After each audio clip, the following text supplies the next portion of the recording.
আসসালামু আলাইকুম রহমতুল্লাহি ওবরকাতুহু। সম্মানিত দর্শক, বাংলাদেশের রাজনৈতিক অবস্থা, এখানে কাউকে সমর্থন দেওয়া কিংবা কাউকে ক্ষমতাচ্যুত করা এবং এদেশে যারা রাজনীতি করছেন, রাজনীতিবিদ, তাদের হাতে আসলে কতটুকু ক্ষমতা রয়েছে, এই বিষয়গুলো নিয়ে আলোচনা করব। আপনারা জানেন যে এই বিএনপি ক্ষমতা আসার আগে খুব জনপ্রিয় একটা স্লোগান ছিল, দিল্লি না পিন্ডি না, ঢাকা ঢাকা ঢাকা, এরকম একটা কথা। তারপরে দিল্লিও না পিন্ডিও না, মানে পাকিস্তানও না, দিল্লিও না, পিন্ডিও না, রাওয়ালপিন্ডিও না। পিন্ডি তো এখন নাই, এখন সেটা ইসলামাবাদে চলে আসছে, কিন্তু ওইভাবে বলার চেষ্টা করলো।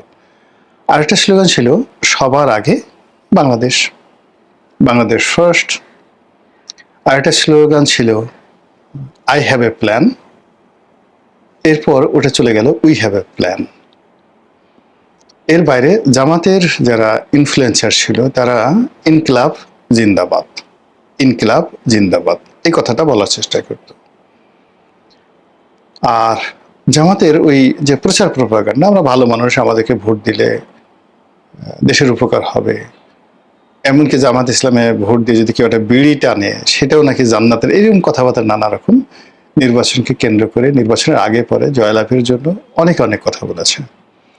আবার ডক্টর মোহাম্মদ ইউনূস ক্ষমতায় থাকার জন্য নানা রকম ন্যারেটিভ তিনি তৈরি করেছেন, যে সারা দুনিয়া থেকে বাংলাদেশের লোকজন আসবে, আমাদের কোথাও যেতে হবে না, আমাদের যে 3-0 থিওরি,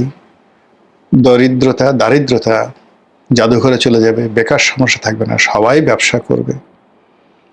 এবং মাশাআল্লাহ তিনি নিজে চমৎকার ব্যবসা করেছেন।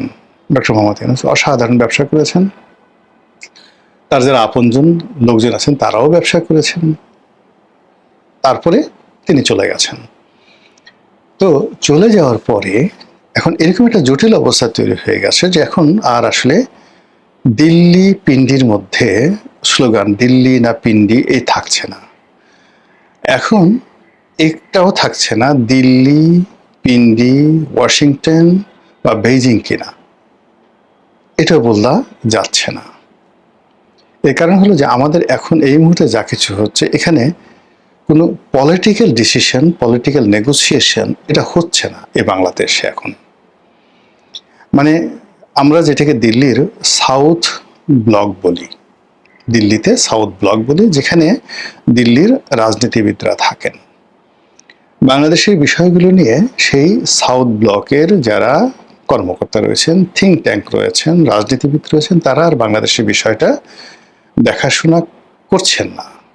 বাংলাদেশের বিষয়টা দেখাশোনা করছে, আমরা বাংলাদেশে যেটিকে উত্তরপাড়া বলি, তো সেখানে তাদের যে মিলিটারি ইন্টেলিজেন্স রয়েছে, তাদের যে নিরাপত্তা বিভাগ রয়েছে, নিরাপত্তা বিশ্লেষক রয়েছে অজিত দোভাল, তিনি তার সঙ্গে সঙ্গে তাদের বিদেশের মাটিতে যে সকল কমব্যাট চালানো হয়, অপারেশন চালানো হয় রয়ের মাধ্যমে, মোসাদ, সিআইএ, এই প্রতিষ্ঠানগুলো বিদেশের মাটিতে যখন কোনো সামরিক অভিযান পরিচালনা করে, গুপ্ত হত্যা করে, অপারেশন পরিচালনা করে, যে কমব্যাট পরিচালনা করে, এটি তখন আর রাজনীতিবিদদের হাতে থাকে না। রাজনীতিবিদরা এটা জানেই না।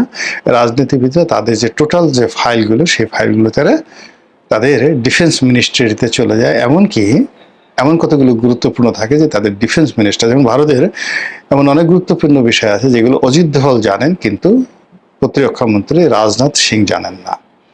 আবার পাকিস্তানের অনেকগুলো বিষয় রয়েছে যেগুলো সেনাপ্রধান জানেন, অসীম মুনির জানেন, কিন্তু প্রধানমন্ত্রী জানেন না। এবং এইটা যে কতটা গুরুত্বপূর্ণ, এটা আবুল মনসুর আহমদের আমার দেখা রাজনীতির যে 40 বছর, সেই বইতে তিনি খুব চমৎকারভাবে বর্ণনা করেছেন। তিনি অল্প কয়েকদিনের জন্য ভারপ্রাপ্ত প্রধানমন্ত্রী ছিলেন, যখন হোসেন সৈয়দ সোহরাওয়ার্দী আমেরিকাতে গিয়েছিলেন, বেশ কিছুদিনের জন্য তাকে ভারপ্রাপ্ত প্রধানমন্ত্রী করা হয়েছিল। ঠিক ওই সময়টাতে তিনি যখন কিছু সামরিক গুরুত্বপূর্ণ নথি দেখতে চাইলেন, স্থাপনা দেখতে চাইলেন, তখন তাকে জানানো হলো যেটা আপনি তো দূরের কথা, নির্বাচিত প্রধানমন্ত্রী, তাকেও জানানো হয় না, এবং এই সমস্ত জায়গাতে কখনো রাজনীতিবিদদের ঢুকে দেওয়া হয় না। ইট ইজ অ্যাবসলিউটলি মিলিটারির বিষয়, এই কথাটা উনি লিখে গেছেন। তো তদ্রূপ আমাদের বাংলাদেশেও অনেক কিছু বিষয় আছে যেগুলো আসলে অ্যাবসলিউটলি সামরিক বিষয়, যেটা প্রধানমন্ত্রীকেও জানানো হয় না। আবার ভারতও আছে, পাকিস্তান আছে এবং আমেরিকাতেও আছে। এখন বাংলাদেশের যে বিষয়গুলো আছে এই মুহূর্তে, বাংলাদেশের বিষয়গুলো আছে সেটা পলিটিক্যাল সলিউশন বা পলিটিক্যাল যে ইনফ্লুয়েন্স, এই ইনফ্লুয়েন্সের পর্যায়ে নেই। যখন একটা রেজিম চেঞ্জ হয়, যেমন বাংলাদেশের শেখ হাসিনার যে রেজিমটা চেঞ্জ হয়েছে, এই রেজিমটা চেঞ্জ হওয়ার পিছনে জো বাইডেন বা তাদের পররাষ্ট্রমন্ত্রী যারা ছিলেন তাদের ভূমিকার চাইতে এখানে যেটা বন্ধ করা হয়েছে রিসেন্টলি, সেটা হলো তাদের একটা প্যাসিফিক কমান্ড ছিল, ইন্দো প্যাসিফিক কমান্ড। তো সেই ইন্দো প্যাসিফিক কমান্ডের নেতৃত্বে যারা মিলিটারি বিশেষজ্ঞ ছিলেন তারা এটা হ্যান্ডেল করবে। যদি ডিপ স্টেট, পাকিস্তানও ঠিক সেম ঘটনা ঘটেছে, অর্থাৎ ইন্দো প্যাসিফিক কমান্ড থেকে সেটা আসছে। ইন্দো প্যাসিফিক কমান্ডের সঙ্গে সরাসরি পেন্টাগনের যোগাযোগ, আর পেন্টাগনেরই একটা অংশ হলো সিআইএ। আর সিআইএর দুটো শাখা আছে, একটা হলো পলিটিক্যাল শাখা আর একটা হলো মিলিটারি শাখা। মিলিটারি শাখা সরাসরি সামরিক বাহিনী কর্তৃক নিয়োজিত হয়, আর পলিটিক্যাল যে বিষয়টি সেটি প্রেসিডেন্ট ডোনাল্ড ট্রাম্প তার ইচ্ছা মতো সিআইএর প্রধান বা নিরাপত্তা বিশ্লেষক যেমন তুলসী গ্যাবার্ডকে নিয়োগ দেওয়া হয়েছিল, ঠিক ওই রকমভাবে নিয়োগ দেওয়া হয়। তো সেই দিক থেকে যদি বাংলাদেশে ডিপ স্টেট পলিসি আমেরিকা করে থাকে এবং সেটা করেছে, ডোনাল্ড ট্রাম্প বলেছেন, তাহলে এটা আর হোয়াইট হাউসের বিষয় নেই, এটা আর ওয়াশিংটনের বিষয় বলা যাবে না, এটা পররাষ্ট্র মন্ত্রণালয়ের বিষয় বলা যাবে না, এটা মার্কিন যাকে বলা হয় ডিপার্টমেন্ট অফ জাস্টিস সেটার বিষয় বলা যাবে না, এটা সিনেটে আছে বা কংগ্রেসে আছে, কংগ্রেসের বিলের মধ্যে জড়িত না, এটা অ্যাবসলিউটলি 100% পেন্টাগনের হাতে চলে গেছে।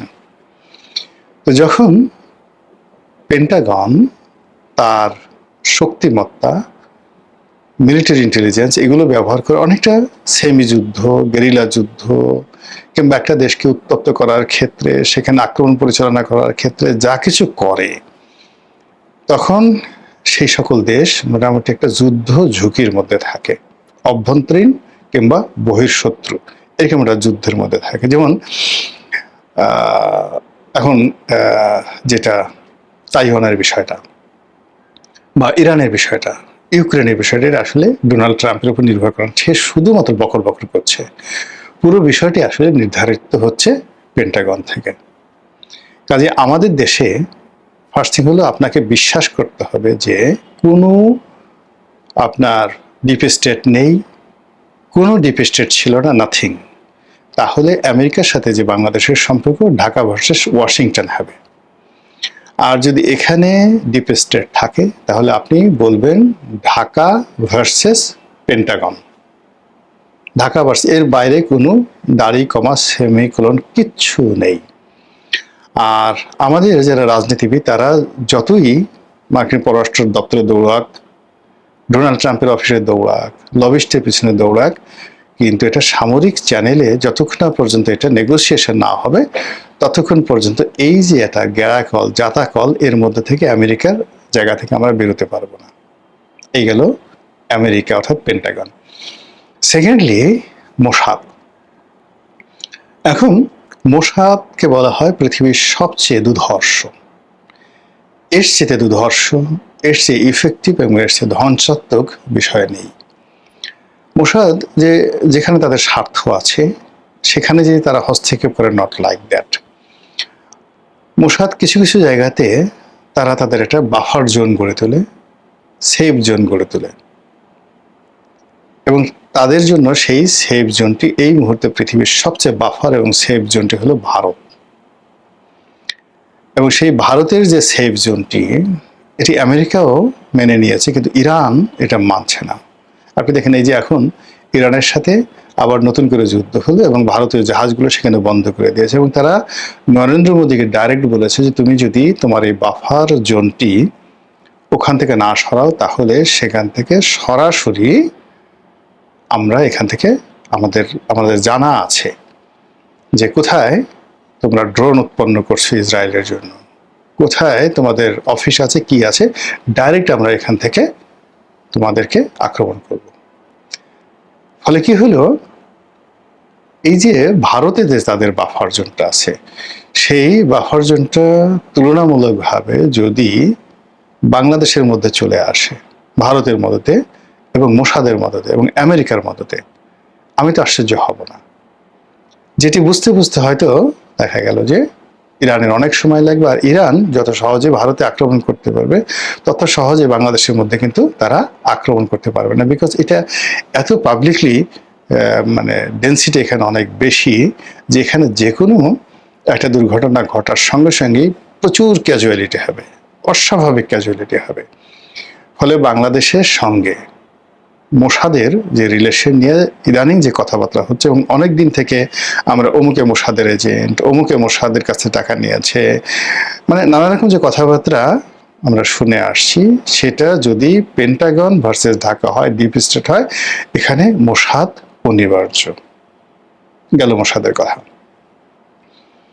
এরপর আসেন যখন আমেরিকা এবং বাংলাদেশের সম্পর্ক, এটি আর রাজনৈতিক পর্যায়ে থাকবে না, এটি CIA versus Pentagon versus even not FBI, CIA এবং পেন্টাগনের মধ্যে চলে যাবে। ঠিক সেই সময়টাতে ভারতও এই বিষয়টি আর পলিটিক্যালি সলিউশন করবে না, করতে পারবে না, তাকেও তার সেই মিলিটারি উইংসকে কাজে লাগাতে হবে। এবং এই গত 2 বছর ধরে আপনি চিন্তা করেন, ঘন ঘন নরেন্দ্র মোদী এবং অমিত শাহ এবং যাকে বলা হয় তাদের অজিত দোভাল, আসাম, বিহার, ত্রিপুরা এবং কলকাতাতে ঘন ঘন আসছে।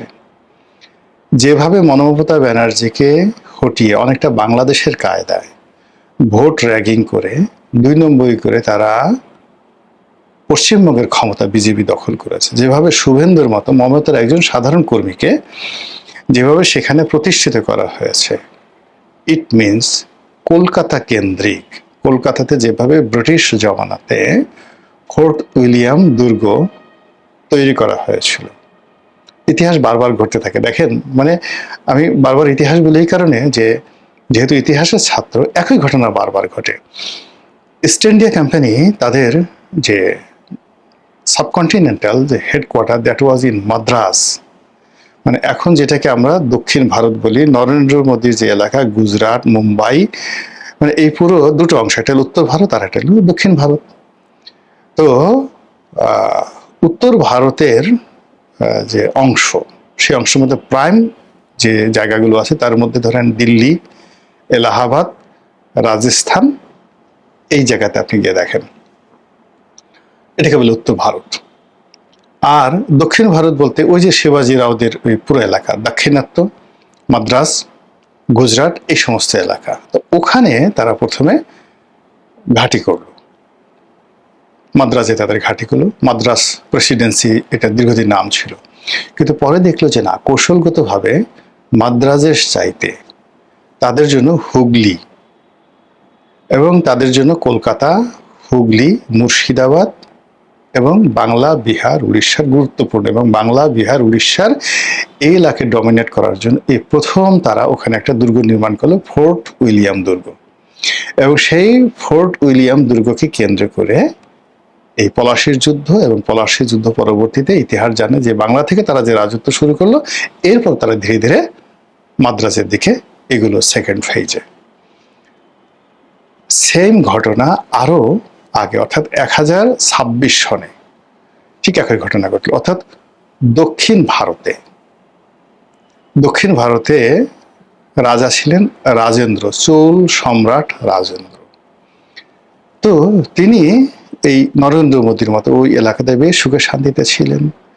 কিন্তু এই যে বাংলাতে যে ধন সম্পদ এবং বাংলাতে যে অর্থবৃত্ত এবং এখানে যে প্রবলেমগুলো, পলিটিক্যাল প্রবলেমগুলো শুরু হলো, এটায় তিনি বেশ অস্থিরতা অনুভব করছিলেন। ফলে 1026 সন, মানে আজ থেকে 1000 বছর আগে, সেই চোল সম্রাট রাজেন্দ্র এই বাংলা, বিহার, উড়িষ্যা আক্রমণ করে এটা দখল করে নিলেন।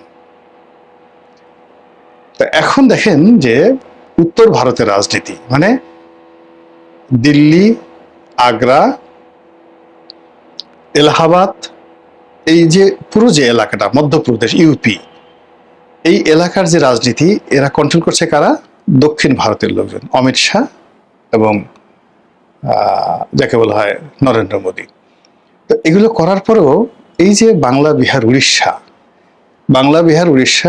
1756 সালে ইংরেজদের জন্য যে সমস্যা তৈরি করেছিল, বাংলা বিহার উড়িষ্যা 1026 সনে যে সমস্যা তৈরি করেছিল রাজা রাজেন্দ্রর জন্য, চোল সম্রাট রাজেন্দ্রর জন্য, বাংলা বিহার উড়িষ্যা সম্রাট আকবরের জন্য যে প্রবলেম সৃষ্টি করেছিল, বাংলার 12 ভূঁইয়ারা যে প্রবলেম সৃষ্টি করেছিল, the same problem now happening. এই জন্য ভারত কি করছে, তার মিলিটারি কমব্যাটগুলো, স্থাপনাগুলো এখন এই পশ্চিমবঙ্গ, বিহার, উড়িষ্যা, ত্রিপুরা, আসাম। এবং আরো স্পষ্ট করে যদি বলি, এখানে যেমন তাদের যে নিজেদের রাজ্য থেকে শুরু করে সেই নিজেদের রাজ্যে যে সকল উপজাতি রয়েছে, আমাদের যেমন দুর্গম এলাকাতে, সেখানে তারা রীতিমতো তাদের হাইয়েস্ট মিলিটারি প্রেজেন্স, যেটি কাশ্মীরও না এই মুহূর্তে, কাশ্মীরের চাইতেও বেশি প্রেজেন্স এখানে তারা রেখেছে।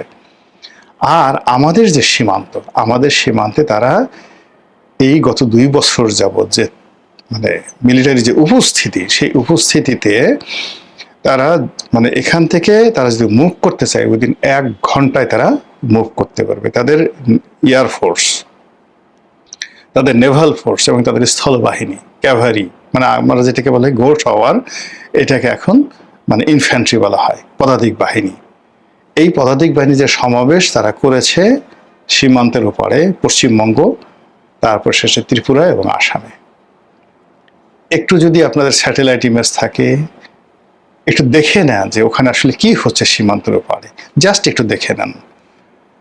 এটা খুব সহজ, যে কোনো লোক এটা করতে পারে। একটু দেখে নেন, তাহলে বুঝতে পারবেন যে বাংলাদেশ সীমান্তে ভারত আসলে কি করছে।